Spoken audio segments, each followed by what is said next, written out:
چاند کی گردش سے اور اس کی منازل سے حضرت انسان کو کچھ سمجھایا جا رہا ہے کہ جب تو پیدا ہوا تھا تو چاند کی طرح سارا زمانہ تیرا منہ دیکھنے آیا تھا، تو بھی اس وقت لوگوں کی توجہ کا مرکز بن گیا تھا، اور پھر منازل طے کرتا رہا، اور جوانی کی دہلیز پہ جب تم نے قدم رکھا اور تو بدر تمام ہوا، جب شباب کی بجلیاں تیری آنکھوں سے ٹپکنے لگی، تو پھر تیری نظر کا خمار بھی کئیوں کے دل لوٹتا تھا، کئیوں کی نیندیں اچاٹ کر دیتا تھا۔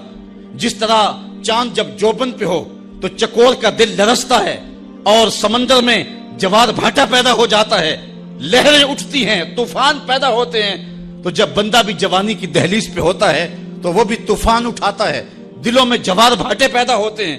تو وہ لمحے بھی آئے کہ تو نے دلوں کی بستیاں اور دلوں کی دنیا پر ہلچل پیدا کر کے رکھ دی۔ تیرا شباب لوگوں کی زندگیوں کے اندر گھلتا رہا اور کتنوں کی نیندیں اچاٹ ہوتی رہیں، تیری زلف کے شکن کتنوں کا قرار لوٹ کے لے گئے، لیکن پھر وہ لمحہ بھی آیا، حتی آدھا کل ارجون القدیم، پھر بوڑھا ہو گیا، پھر تجھے کوئی دیکھنے بھی نہیں آتا، کوئی تجھ سے اداس بھی نہیں ہوتا، بچے بھی کترا کے گزر جاتے ہیں۔ کہا انسان ذرا چاند کی منزلوں کو دیکھ، یہی چاند کتنا پیارا تھا، اور آج اسی چاند کو کوئی دیکھتا بھی نہیں ہے۔ بچہ جب پیدا ہوتا ہے تو اس کی مسکراہٹ دل کھینچتی ہے، اور جب بوڑھا مسکراتا ہے تو اس وقت جو ہے لوگوں کی توجہ نہیں ہوتی۔ بچے کی زبان جو ہے وہ اڑ اڑ کے جب بولتا ہے تو اس کی توتلی زبان کا حسن دلوں میں نکھار پیدا کرتا ہے، ماں بھی بلہاری جاتی ہے، باپ بھی صدقے جاتا ہے، بہنیں بھی جو ہے وہ قربان جاتی ہیں۔ تو بچے کا ٹوٹا لہجہ اور توتلی زبان خوشیوں کی ایک لہر ہوتی ہے، لیکن جب بڑھاپے میں فالج کی وجہ سے زبان میں لکنت آ جائے، اب توتلا پن پیدا ہو جائے، اب زبان اٹکنے لگے، تو بچے بھی مذاق اڑاتے ہیں۔ ایک لمحہ وہ تھا کہ زبان توتلی تھی تو حسن تھا، آج لمحہ وہ گیا کہ حتی آدھا کل ارجون القدیم، کھجور کی ٹہنی سے جب پھل توڑ لیا جائے، اب اس ٹہنی کو کون پوچھتا ہے؟ جب تک پھل آیا نہیں تھا وہ ٹہنی اچھی لگتی تھی، مالی سنبھال کے رکھتا تھا، جڑوں کو بھی پانی دیتا تھا، اور خیال کرتا تھا کہ کوئی ایسا نقصان نہ ہو کہ یہ پودا جو ہے وہ مرجھا جائے۔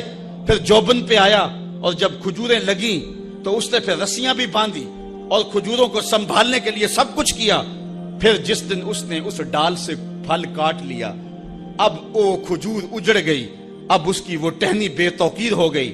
انسان کی زندگی کا جب شباب لٹ جاتا ہے اور بڑھاپے میں جب وہ کسی قابل نہیں رہ جاتا، تو پھر اس کی بھی یہ مثال ہے، حتی آدھا کل ارجون القدیم، جیسے کھجور کی پرانی ڈال ہو۔ اپنی نظر اور شرمگاہ کی حفاظت کریں۔ اس دور کا سب سے بڑا فتنہ یہ ہے کہ نگاہیں پاک نہیں رہی، نگاہیں غلیظ اور گندی ہو گئی، شرمگاہوں میں وہ تقدس نہیں رہا ہے۔ حضور علیہ السلام نے ارشاد فرمایا، من زنا زنیا بہی ولو بہی تانے دارے ہی، جس شخص نے زنا کیا یہ عمل اس کے گھر بھی لوٹے گا، اگرچہ اونچی اونچی دیواریں کیوں نہیں کر دیتا۔ یہ مکافات عمل ہے۔ گندم از گندم بروید جو ز جو، از مکافات عمل غافل مشو۔ گندم بو گے تو گندم کاٹو گے، جو بو گے تو جو کاٹو گے۔ نظر کو تقدس دو، نظر کو پاکیزگی دو۔ حضرت لقمان حکیم کہتے ہیں کہ میں کئی نبیوں سے ملا ہوں، کئی نبیوں سے ملاقات کی ہے، اور میں ان سے 2-2 4-4 باتیں جمع کی ہیں، اور ان ساری باتوں کو میں نے جمع کر کے 100 باتیں جمع کی ہیں، اور ان کا پھر میں نے خلاصہ تیار کیا ہے۔ ان میں 8 باتیں الگ کی ہیں، ان 8 باتوں میں ایک بات یہ ہے، جب کسی کے گھر جاؤ تو نظر کو حفاظت میں رکھو۔ جس شخص کے مہمان بنو، جس کے گھر جاؤ، تمہاری نظر نہ بھٹکنے پائے۔ نظر اگر غیر محرم کو شہوت سے دیکھتی ہے، حدیث میں آتا ہے کل قیامت کے دن جہنم کی آگ سے بھر دی جائے گی، وہ سخت رسوا ہوگا۔ آج میڈیا کی آوارگی اور انٹرنیٹ پہ جو کچھ ہو رہا ہے، ٹیلی ویژن اور سینما جو بدتمیزی پھیلا رہے ہیں، اور موبائل پیکج جس طرح بے حیائی کو فروغ ہو رہا ہے، ہم اس کے خلاف پوری قوت کے ساتھ بند باندھیں۔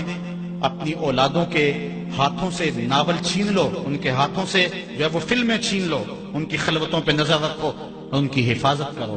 جس شخص کی نظر پاک نہیں ہے اس کے من میں طہارت نہیں آ سکتی ہے، دل پاک نہیں ہے اس کو جو ہے وہ باطن کا نور نصیب نہیں ہو سکتا۔ وائے قوم کشتائے تدبیر غیر، کارے تخریب خود تعمیر غیر، از حیا بیگانہ پیرانے کہن، نوجوانا چوں زنا مشغول تن. کتنی حکمت والی بات کہی اقبال نے.